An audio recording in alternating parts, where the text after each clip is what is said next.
Bonjour, Batata Maman, de pense que le Congo. C'est encore Claude Moutima, et monsieur Baliangando, le dernier Tobaga qui est Baliangando, Baliangando, c'est état d'esprit. Nous avons toujours 24 millions de Congolais. Génocide congolais, il faut que nous parler, nous parler, donc nous avons noir, noir pour les là, pour les ça va révolter, nous avons la pauvre, nous avons la nous avons la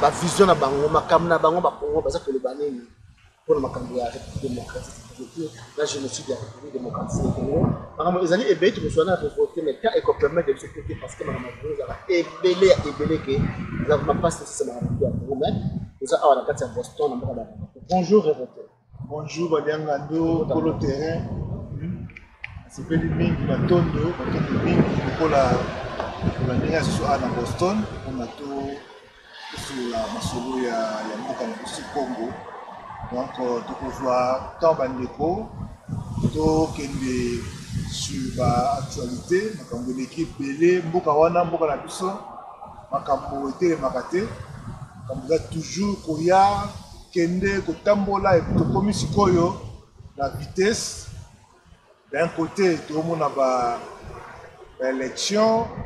De l'autre côté, tout le monde a comment va préciser pour Salama, à Congolais, Bazali, refoulé. Donc, Makambo Namboka na Bisso, il a eu le col à drame sur drame. Donc, Bisso va autre téléma, il a toujours des voix na Bisso. C'est du Makambo, Zoleka, Toyaka, Tolobelaka. Là où il faut expliquer, pour expliquer Bino, voilà, Sobi Mboka Congo.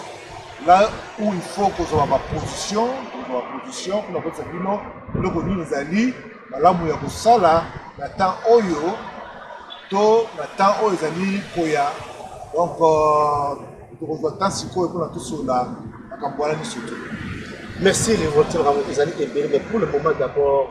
Le 24 octobre, il y a une journée le peuple congolais va reconnaître le génocide. Pour la ville, va révolter. Et marche sur ça de façon que le génocide pour ça parce que tout le monde a entendu il faut que nous la génocide. Ou alors, nous pensons à nous faire profiter. Si on nous fait profiter de la génocide, et nous ne permet pas de nous ça. Bon, mon émission na activité nous tout ça là car nous connaissons toujours que na biso oyo ba kufi oyo ba liko kufa suite ya ba velléité ba irresponsabilité ba oyo ba na pouvoir na ba pays voisins ba côté la biso pour na ba na biso donc tout le la toujours en canada na biso na ba conversation autour de la pour ça la moi lobbying de la route toujours donc il est important que les Congolais va tous se mettre d'accord sur terme génocide. Il faut tout yeba biso à niveau na biso pour yeba que les Congolais va koufi mingi. Déjà, donc, ça vous chiffre à Souka et puis c'est déjà plus de 5 millions. Mais si vous avez un génocide, vous avez commis combat au Abisso Congolais, il faut que nous définir un mot pour nous au niveau international et comme génocide. Parce que quand vous parlez de génocide, c'est-à-dire que à l'Ikoboma, le peuple Boko appartenant à une tribu, une nation, on a le fait que Bazali battu la nation, parce que le fait que Bazali battu la tribu, on a bien un génocide. Est-ce que Bissou déjà à niveau Congo, tout fait battu et belé, il y a solo, est-ce que Bazali génocide? Donc je crois qu'en place on a débat Bazali, mais pour le non, drame na Bissou Congolais, on va donc faire belé. 6 millions de morts, donc il faut que le Belayango, le côté de la histoire, le pôle est une catastrophe humanitaire.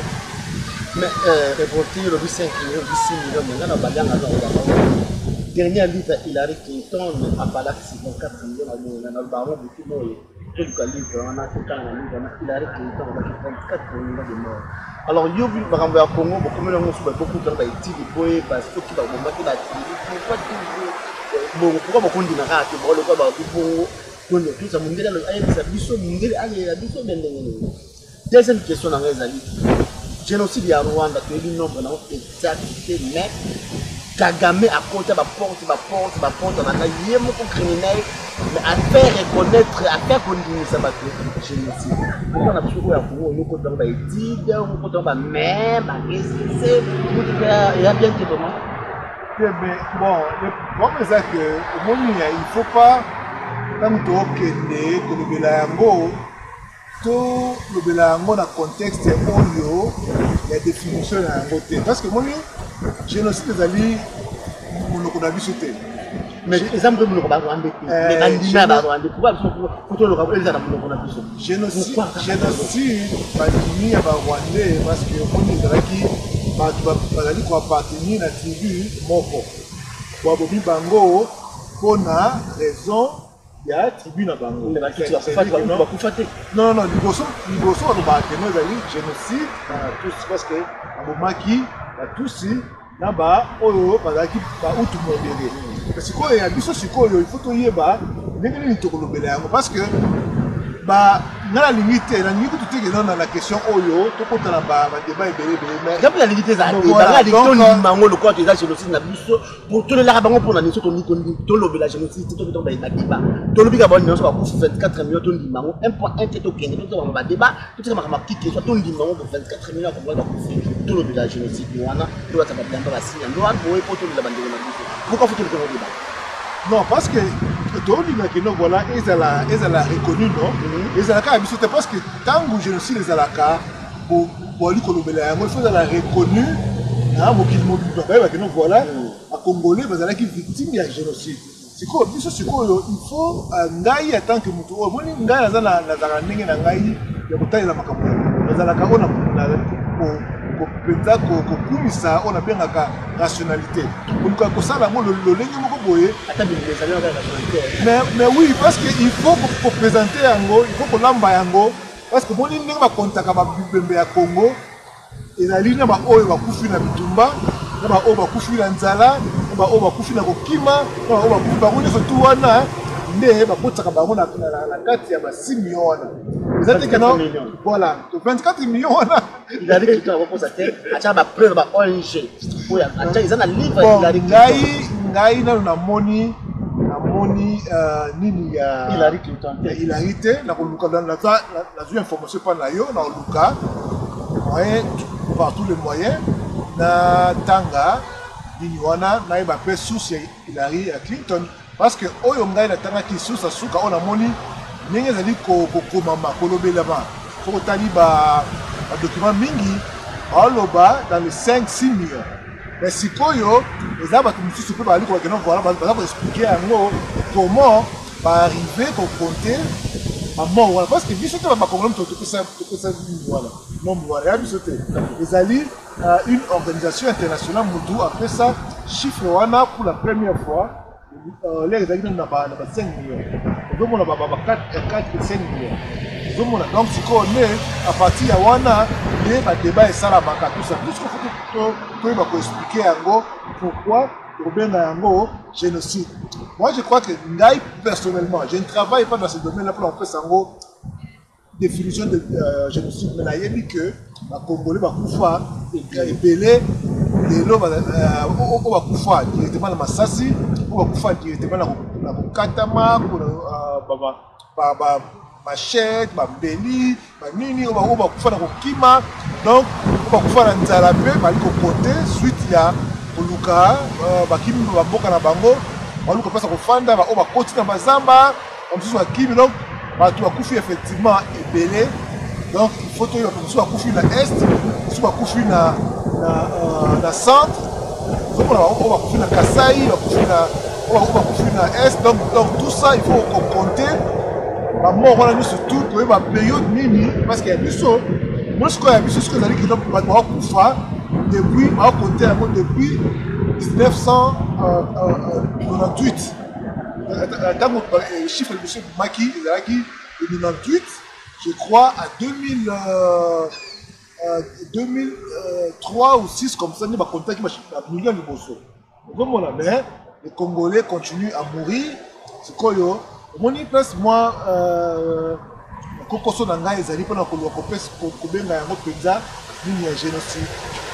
Merci, le moment Elia. Le moment Elia, tout le temps, on a été plus de l'autre. Pourquoi tu as fait tant que le mort au cacatouille à l'anglais? Samedi à l'élo de pourquoi tu as fait tant que le mort à l'anglais? Tu as fait tant que le mort à l'anglais.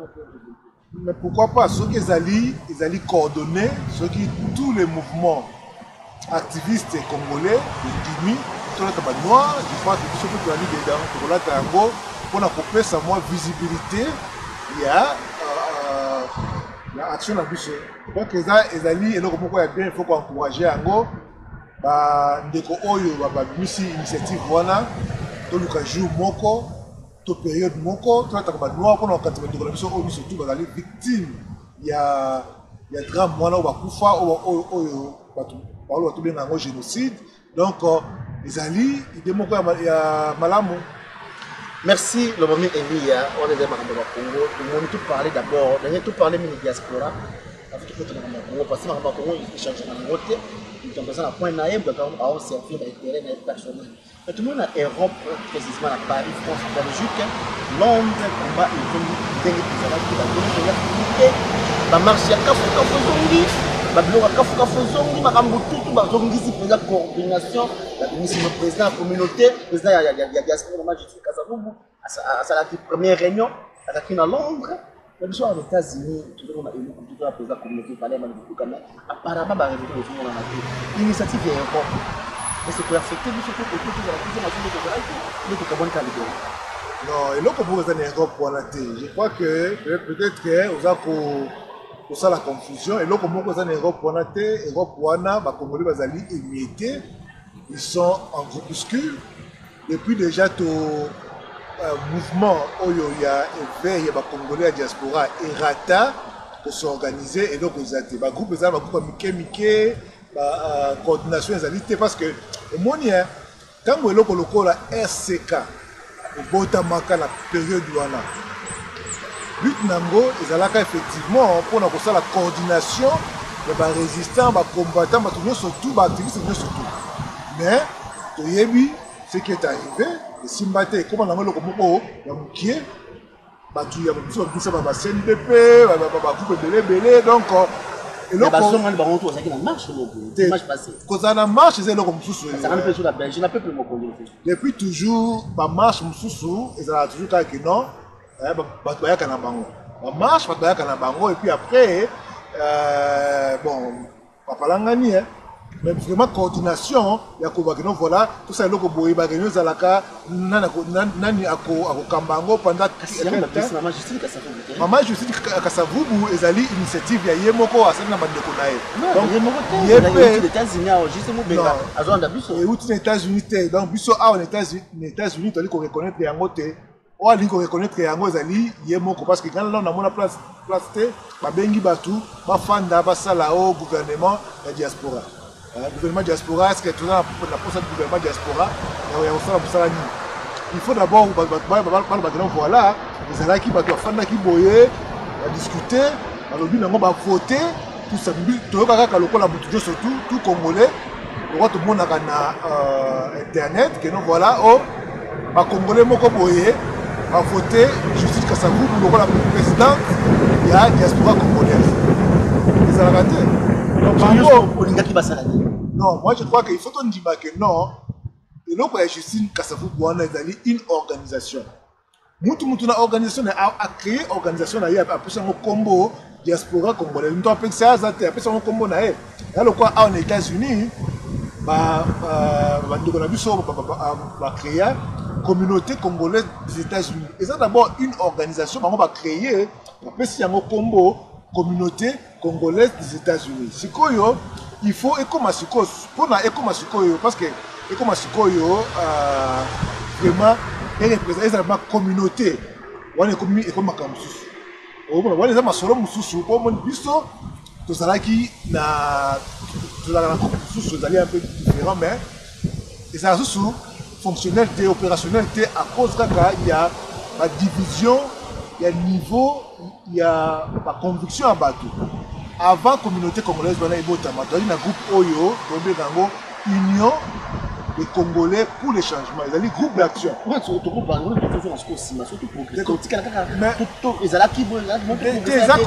créer leur mot à ce les robes à Sangane, la marche, le peuple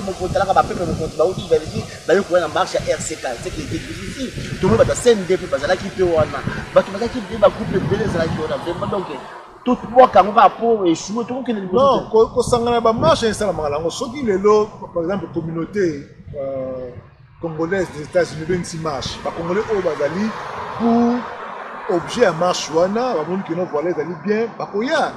Hein? Ceux qui les générations de voter ben si marche par exemple, que voilà, pour ça marche pour la bourgeoisie. Les Congolais au Bazali, on va se retrouver la marche wana, bakoya.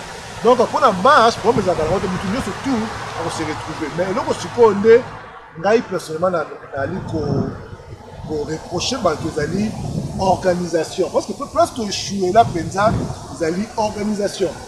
Organisation et pour aider l'ISO, tout ça de manière suivie.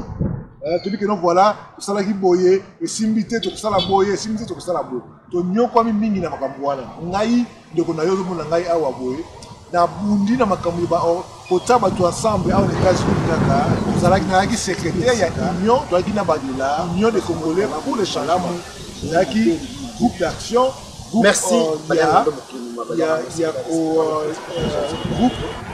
a groupe de pression.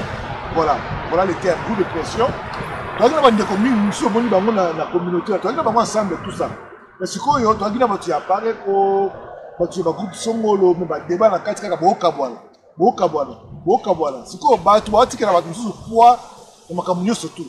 Le groupe est un mais ils ont un peu, il y a là parce que surtout les mal à maman.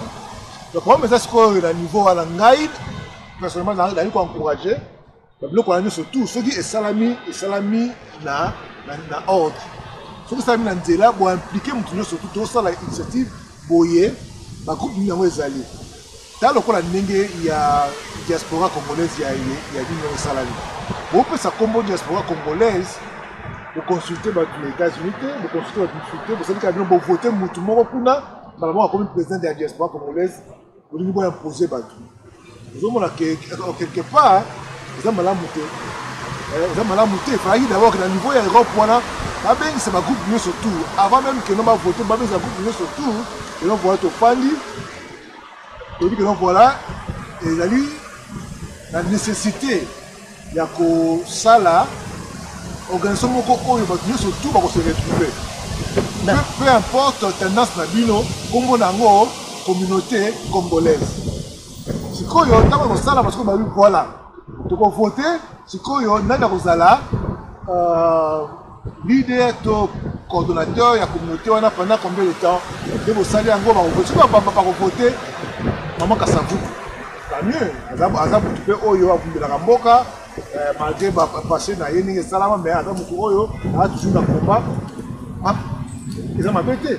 Mais révolté, toujours que parce que la mise de combat a plus de chance. Parce que la chance. Batou Ming, ça vie, ça profite na batou. Ou alors, ça va comme tenir à division, fan club. Il va mourir à batou, ça va membre de la partie politique.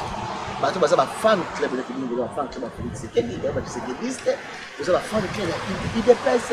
Alors diaspora ba dingi ba ko inviter ba biloko wana ya ngombe sali échec ya komba. Ya ngombe sali échec ya reste. Tant que comme ya ba parti politique, si ba individu ba fan club ya bato. C'est pour cela ba organisation ça les mandats ba ko inviter bino ba tout ça ba parti politique de façon que vous allez ba moucha au Congo Félix pour na Congo pour nous tika mutuko il est resté pour na Congo yango c'est que batika bimo mutika bongo kama zonga mutika. Mais bon, moi je crois que d'abord il faut rectifier, hein. Donc biso ngai dans la fan club fan club Félix Tshisekedi to fan club UDPS biso ba voter totambolaka na logique na biso ali que nous voilà to ali ko soutenir bato oyo tozomona ke no voilà baosala eloko moko boye to ali kolanda bato kosoutenir bato par rapport ya bavaleur na bango par rapport ya oyo bali kosala na terrain mpona biso ko UDPS ezali parti oyo etelemi na bavaleur mpe ezali kobunda toali komona et tout le monde que nous voilà et puis c'est le parti qui est le plus représenté le plus engagé dans le combat plus ou moins organisé bon que non mutu ezali bato bazali ba combattant bazali ba courage ba bima baza ko donc partout les recommobiliser bato ce qui est le but que nous voilà yo kolanda mutu tiko okozala quoi parce que ndenge pour qu'il tambola na ba organisation organisation il faut ce il faut comment à partir de l'organisation on a ça idée oyo eko réunir bino ce qui bino bolingi na bino ba organisation te bolingi de peste bolingi ba parti tout ça alors bo sala makambo na bino bo sala ndenge na bino yango moni que no combat ekufa ce qui combat le etikala wana que no parti ba parti politique baza ko yaka c'est parce que les gens n'ont pas compris logique wana bokoki complexe te bato mususu baza na ba sentiment bato mususu baza na ba émotion bato mususu baza na makambo mutu aza na ba biloko ebele bokozwa mutu te kaka aza ndenge yo ozokanisela eno ngai nakolanda parti te naza nga moko tout ça oye donc yo ozwa na baide na yo olingi kaka oyo yo ozomona non donc effort wana nde faut esala baplace wana soki tolingi tosalaka baaction ya minene il faut toyeba koconsidérer toutes les organisations toutes les tendances oye bato na baide na bango boluki esika nini yango mpona Congo bozokutana esika nini bozokutana bobunda bokobimisa liloba moko botali baréalité sur terrain mais soki tosala yango te moto akosa yo te nayesa bakongoli otala bino lelo soki moto aye biso nde tokolanda mutu te biso groupe biso ngolo boye bakosuka kaka na niveau na bango wana parce que bato oyo balandaka bazali basympathisant ya groupe songolo ya groupe pakala bakoshendaka na bango mpe te bakoshendaka na bango mpe te kongo ezali occupé au troisième fois tolandi bagroupe wana toparle ka IDPS toparle ba MLC bake baélection 2 ou 3 fois balindi biso baélection nango et troisième fois tolanda bango kaka parce que balobi on vole seulement une seule fois approche ya Zumba troisième fois on tokende baélection oyo oyebi ke no nanga alobi so boli machine te a voté te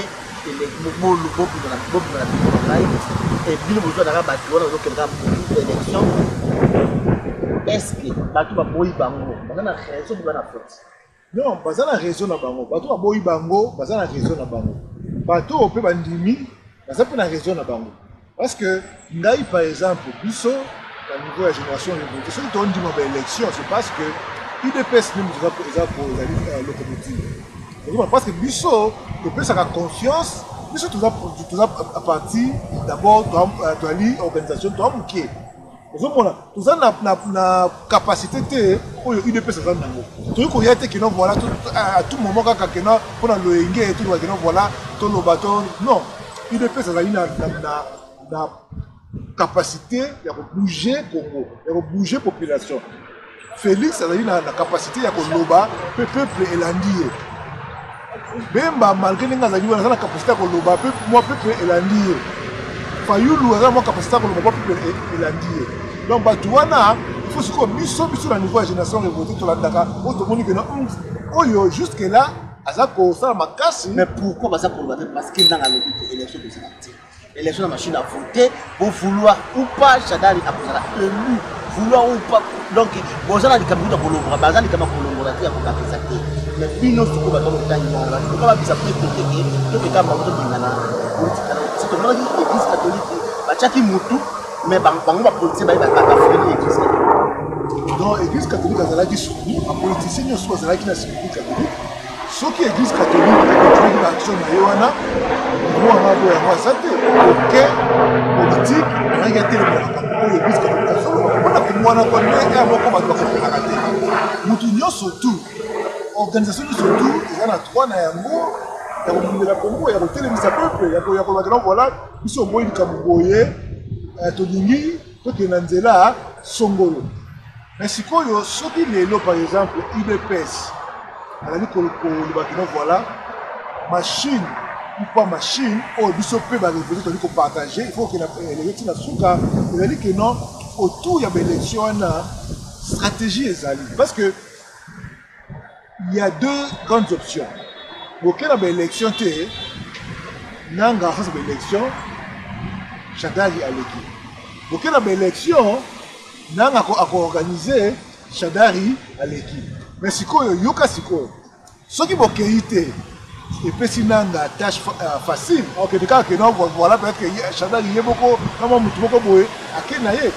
Mais ce qui si quoi va qualité boye na makelele de tie bani peuple azali mobiliser nenge stratégie il est ça que na siko mobiliser ba témoin belé bopesi bango musala bopesi bango un peu ba travailler dans na ba parti ozomona bakoza la calme te on travailler un peu koluka baluka mayele makasi pour la tricher parce que na kota suka ceux qui va voter peuple ayebi mutu a voter tricherie na bango ekoyebana parce que tout dictateur otomoni lelo na Cameroun tomoni na Zimbabwe tomoni na mboka ebele ba dictateur baosala ba passage forcé mais au moins bokile koyeba que non voilà que mais ce n'est pas la première fois, c'est la deuxième fois, c'est le c'est ça, et là c'est quoi Bolida qui est passé c'est pas aucun le passage forcé. Mais combat est silité après vos santé oui combat est silité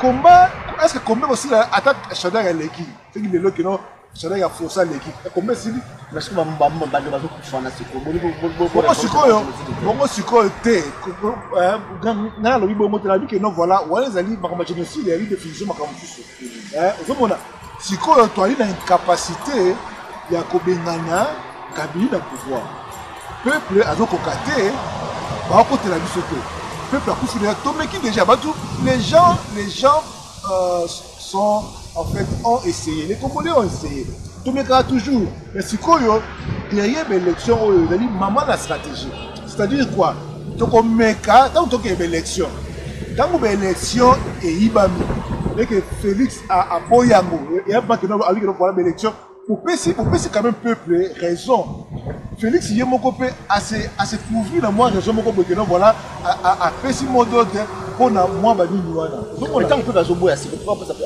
boya peuple siko yo voilà bon donc là yo no au catégorie et aussi moto que voilà bon bah le quoi machine ezalito kende tout bien dans la Kabila. Hein? Alors que on a déjà essayé. Or, dans l'élection, quand l'élection salami, ceux qui ont opposition à se déclarer président, quand le pôle a dit que la salagi, tu mets qui sous un niveau tu mets toujours, tu dis comment automatique à jour, Congo va libérer, Congo est comme dans la démocratie, tu mets toujours. Parce que tu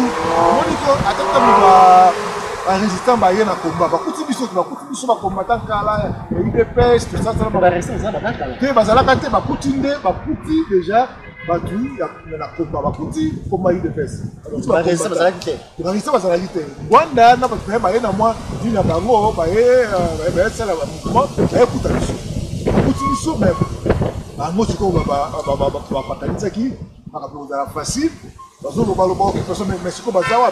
Est-ce que ce monde va être tiré ta balle beaucoup? Rwanda atiki Kolomabouya.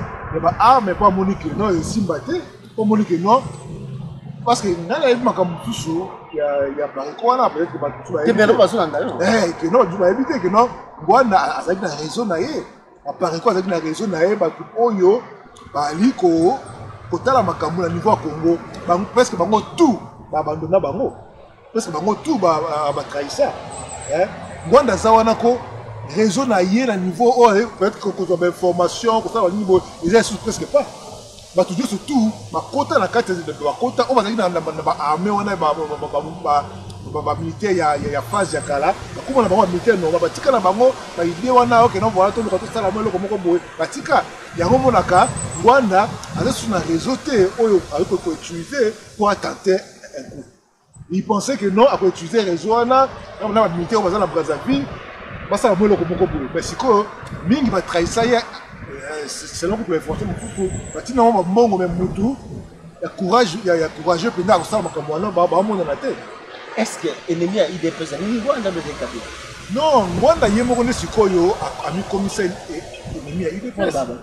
Le problème, c'est que moi, il y a aucune vérité. Moi, la vérité, tu vois que non, Rwanda, ceux qui montrent la vérité, alors, ceux qui ont la vérité, il faut le bango. Mais il faut le bango, la nègre que non, à Bakisate, à la bango, pour le non, à tourner contre l'IDP. C'est le travail que Rwanda a sali.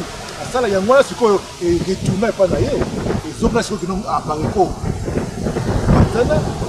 Tu contribues à la repartir à mon père, pour bien la sous pour déployer un peu. Après, quand tu as la caca, il faut faire il y a au bout de la caca, il y a beaucoup de caca maquillés, beaucoup de gens, comme on a bango, bazar désabusé.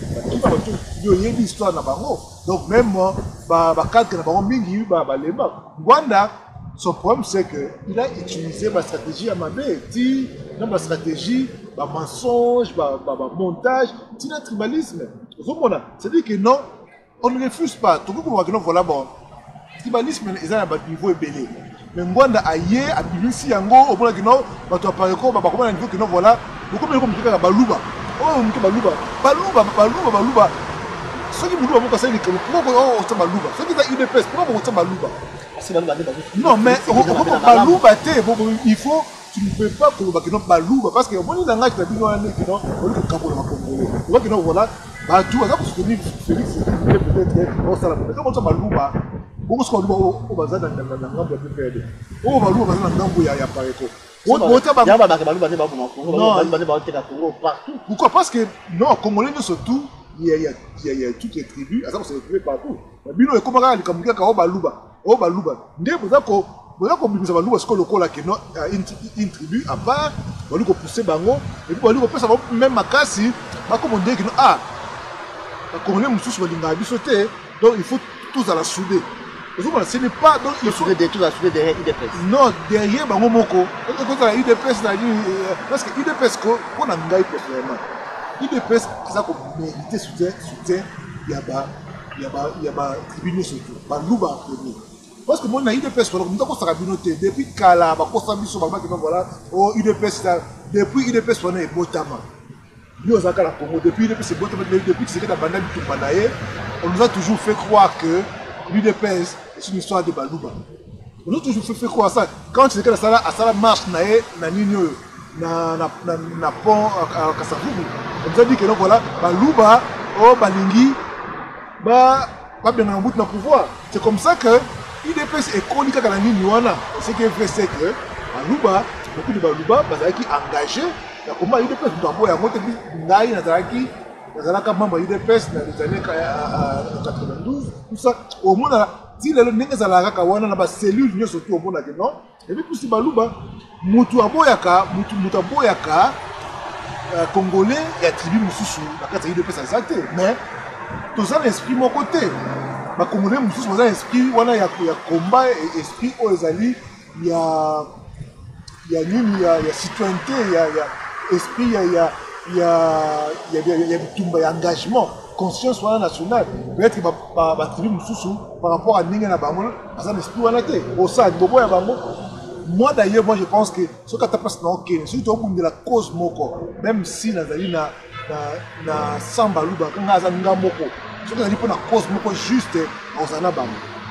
Donc, c'est qu'on n'a pas non, ceux qui n'y ont qu'à Zawana, et que non, aux Anabam, aux Bazawana, Bazali, au Bazar, bon. Donc, on dit n'y a qu'à Wana, n'y a qu'à Zawana, tout le monde n'y a qu'à Wana. Tu vas y avoir un Yosa Mouba, tu vas y avoir un Kabaye, Balouba ne peut pas passer président. Balouba a volonté, Balouba a volonté. Le quoi vous avez Balouba dans le monde, ça a été. Et tout ça parce que ceux qui disent non, et comment on va dire que et menacer Bino surtout. C'est ça le problème à Congo. Merci, le moment Elie, tu peux nous donner la chute, tout le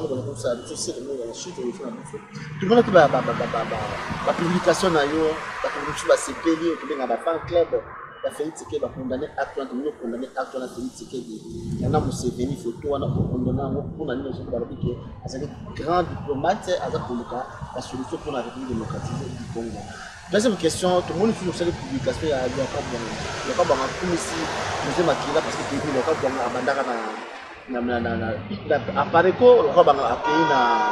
na caméra le kaba kamera IDPS le kaba ngato kuka ndingeni asumba lupango ndeni ase vivre pourquoi ba publication na yo ozali or IDPS or public de ndengeni ba déclaration na mi balwana contre Félix et contre le peuple pourquoi c'est là comme si ba le mami de a révolté à cette ba déclaration na mi qu'est-ce qu'il y a aussi bengana na IDPS le comment non bon là il faut d'abord là,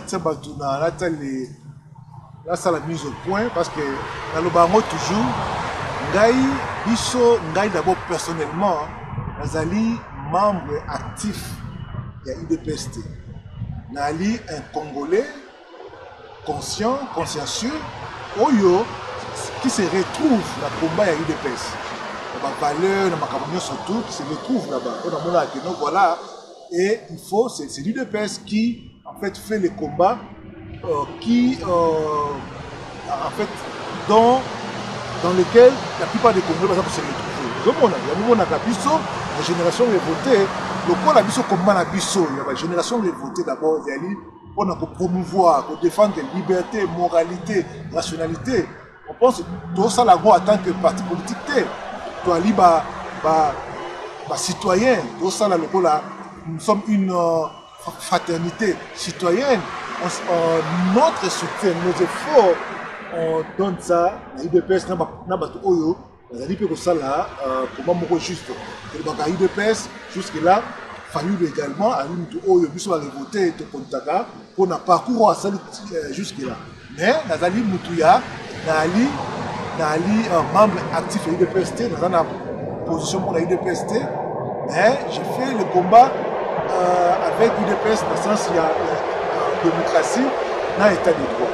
Donc, ceux qui il y a certains sérénistes, parce que Amour Nazali, un séréniste convaincu, ceux qui nous soutiennent sérénistes, à ce point de ma été, parce que Nazali, a soutenu l'UDPS, Fatima, Nazali d'abord révolté. Fan club Fatih. Non, fan club Fatih. Nazali révolté. Révolter, ça veut dire que non, voilà, question moralité et on les cabisoté. Question de moralité, il y a liberté et les cabisoté. Il y a rationalité et les cabisoté. Ils ont la fachi, ils ont la moutounine qui sont là, ils pèsent, ils sont à Sabimi Libanda, ils sont monique, ils ont la nzélate, Daï, le mami Elia, on a dénoncé parce que non, je l'appelle au Moroté. Tout le monde va foutre un avec mon père, ça la c'est pas conviction, on doit soutenir l'IDPS. L'organisation de la biso génération de voter, il faut pousser parce que, en tant que Congolais, tu as appelé, si Kazali, attends le bon qu'on a, ceux qui le bon qu'on a, on a voilà, bon, combat na yo, il faut se retrouver dans ma valeur, Yangwanda, tout ça. Tant mieux que nous, Félix, pourquoi tu n'as pas cet exemple, il faut la position. Il faut la position. Quand on a une position, il y a une clairement que non, pour le moment, pour l'instant, combat la biso, organisation de génération révoltée. Tandis qu'on soutenir l'organisation, surtout, ils ont la valeur, tandis qu'on soutenir la politique, surtout, ils ont la valeur, mais tandis qu'on a là, nani, ils ont nani. Action Félix, on est bon, action Félix, on a la condamnation, on va dire, moni, la seconde, attends, moukete, et puis, ils ont pour Nangaï, pour la biso génération révoltée, ils ont une honte. Ils ont honte, ils ont pendant comme qu'on quitte sa biso, au niveau mokoboye, to si la valeur. Parce que déjà, moi, quand la biso déjà, tu commences déjà un peuple déconsidéré. Oh, bah, on a besoin que notre Congolais, les Ougandais, les Rwandais nous ont envahis, envahi Bisso, ils ont craché sur nos morts, ils nous ont humiliés, et puis bah, Bisso vraiment par terre. Et Toyebi, déjà, c'est que ce pays-là, vers le Congo, ce qu'ils font au Congo, Toyebi que non, Kawana, la Lingui Congo, ils sont faibles pour continuer à na moins puissance sur le plan régional. La Lingui Congo, ils nous ont infiltrés Donc, bah, Jean, il y a Ouganda, il y a Rwanda. Dans la Kalakata, comment ils travaillent pour donner des informations pour davantage qu'on garde des choses faibles. Donc, tout le monde, Félix, la photo, donc, on ne devait pas le laisser passer. Il y a un moment où on a condamné Kango. Parce que nous, surtout, on a condamné ça. Donc, on a dit que c'est la Fachi. Atika nzela wana soki mutu apesaki ye conscience ke nzela wana atika yango ezali diplomatie na biso ekosalama asalaka diplomatie na ye depuis kala ayaka na mapoto ayaka na États-Unis akendaka mboka nyonso tout on n'a jamais dénoncé ça mpona nini parce que toali kosoutenir yango toali koapprouve badémarche diplomatique mosusu asalaka wana mpe solution na biso eutaka na nini te eutaka na Uganda te compte tenu il y a situation congolaise. Donc, on a une solution en Ouganda. C'est non simplement pour se faire humilier davantage. Parce que ceux qui sont là, Fatih a gagné, comme on voit que voilà pour les Ougandais, tout ça. Non. La solution à M. Zali, il y a un place pour pouvoir assurer les Zali. Donc, voilà, place pour jouer sur la force opposée. Donc, on est aux États-Unis, voilà, même si un président a joué une décision contre Bino, ce n'est pas un acquis. Pour renverser la décision. Mais le président. Mais dans Ouganda, il y a déjà un lobby. Il y a décision. Il y a un président, il y a un parlement, il y a un police. C'est un dictateur. Il y a un ça ne sert à rien pour la démocratie, la Congo et l'Afrique. Ça ne sert à rien. Pour qu'il ait la solution auprès d'un dictateur ou Azali qu'on massacre même sa population ou Azali qu'on torturer, qu'on emprisonner, qu'on opposer dans le Bokanaï. Imaginez maintenant que non, en opposant Ougandais, comme il y a une solution et pas Kabila. Parce que moi, je ne sais pas comment c'est ça là. Si Kabila n'a pas dit que non, en opposant Congolais au Ouganda, il y a à cause opposants ougandais parce qu'ils sont tous des dictateurs. Opposants ougandais, on va comment il y a awa, on va photo dans nini. Et ça c'est quoi ça la image il y a un dictateur. Le quoi on va pas tout payer. Bien non, on ne peut pas cautionner ça. Et ça il a dit donc on dit là on a condamné ça. Ce que ça dit erreur, nous pensons que les enfants à cause de Massima, à cause de la diplomatie naé à quelle place Oyo démocratique et puis place Oyo pouvoir les alliés ils peuvent nous aider dans tout ce que nous faisons dans le combat la biso pour la cabine. Lokabwanga bon voilà Lokabwanga c'est quelqu'un que je connais personnellement là il a Lokabwanga tout tellement la bandela tout bunda aux États-Unis tout tellement la Kagame tout tellement la Museveni donc tout yemba ensemble na telawa Washington, Boston, New York, Naebi, engagement il y a Lokabwanga, Naebi qui non aussi à un certain moment, il y a le bail qui non voilà, il y a Fakende, dans le combat sur le terrain, mais j'ai été seulement surpris comment on a eu Lokabwanga à Kende qu'on soit par cause effet il y a Makila, alors que nous ne pouvons pas tout n'y était.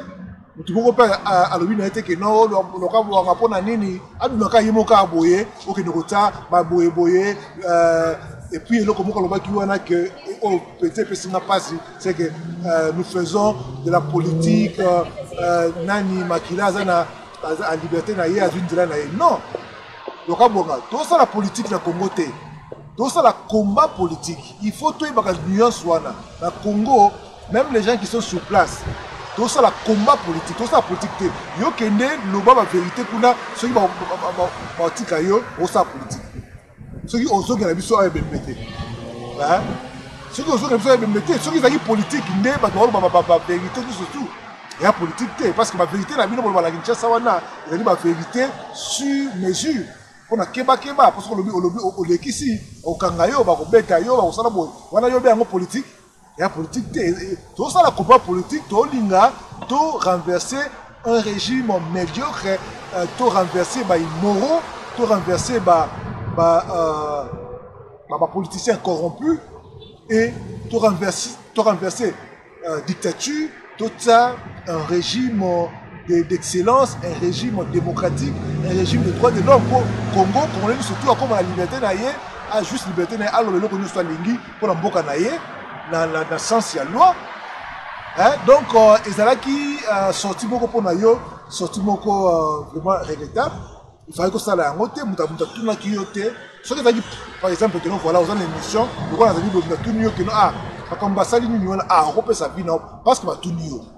Il y a moi au monde que non, c'est tout à fait normal. Donc au soir peut mama bête parce que tout le bel yango parce que toute ma question quel est l'intérêt de nos anango pour qu'on courage wana ya kolobela ye makila s'en fout de lui-même. Il y a Zali, c'est un immoral, il y a beaucoup tout, à la solité. Parce que ce monde comme ça, celui de l'eau a changé de position, c'est la solité, c'est une amie qui a eu. Il y a d'autres qui sont pour la ligne. D'autres qui sont pour la ligne, d'autres qui sont pour la ligne. Il s'en fout parce que au moins de ça, il a permis à ce que beaucoup de Congolais soient tués. Beaucoup de gens sont morts pour la action de la Sali. Basala na niveau ya nini ya ko ya Saint-Sylvestre na mo yobe yango politique non botika biloko wana biso dans un esprit ya ba révolter ba ko lobela yo en tant que muto na yebi parce que okena ntela to ko lobela yango po congolais ayeba que non voilà to tambola biso nyo surtout na ntela moko to za na combat politique ça politique que non nous ça ko ya no nous za ki boyo comme député tout ça là to luka ba moyen loko côté na ba wana te. Merci, le moment Eli a révolté, n'a pas tout le Cameroun en sous le corps de la maman pour retirer l'émission. Le but de moment Eli a pour retirer l'émission. Bon, na ligne lobaka na zali ko beta 7 mingi na bandeko na biso oto ali ko bunda na libanda. Ngai ndiko na bilo mami Eli a na bundi mingi. Donc génération de voter oyo tozali depuis 2011. Donc, tout ça, on peut se faire des fois, parce que la langue, tout le langue. Tout ça, la langue, de manière à ce que, Batou, qui est un pour un objectif. Et là, on a la c'est que ma position est Batou, très difficile. C'est très difficile pour changer un tiséquediste, un commanguandiste ou un guandiste. C'est très difficile. On va peut-être Salama, Moutou. Yemoko a changé de position. Mais ce qui est faisable, ce qui est possible, c'est qu'on peut arriver à travailler ensemble pour notre zone ça, par exemple, force la diaspora. Et donc, par exemple, donc, Moussa Labango et Tirala Kaka, Félix Tshisekedi, matin, midi, soir, quand ma photo, et le cas attaquer. Donc,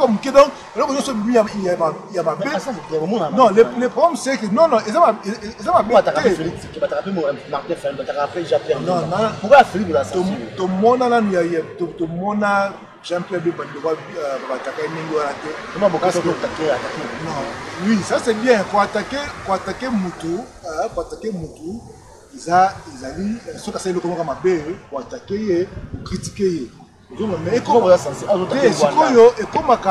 profession à Batou, comme profession à Batou, à ça la malam, à ça la mabé pour le bel angote. Il faut que non, pour quitter ça.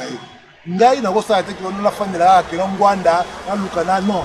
Ngai ce que boni Batou va se que bali ko réagir, ça souvent pour la défensive, pour défendre. Mais ceux qui te Kimia, ceux qui critiquent Zali, pourquoi que non bon, peut-être que Uganda. De critiquer, de le vivre comme on a eu, de l'équipe.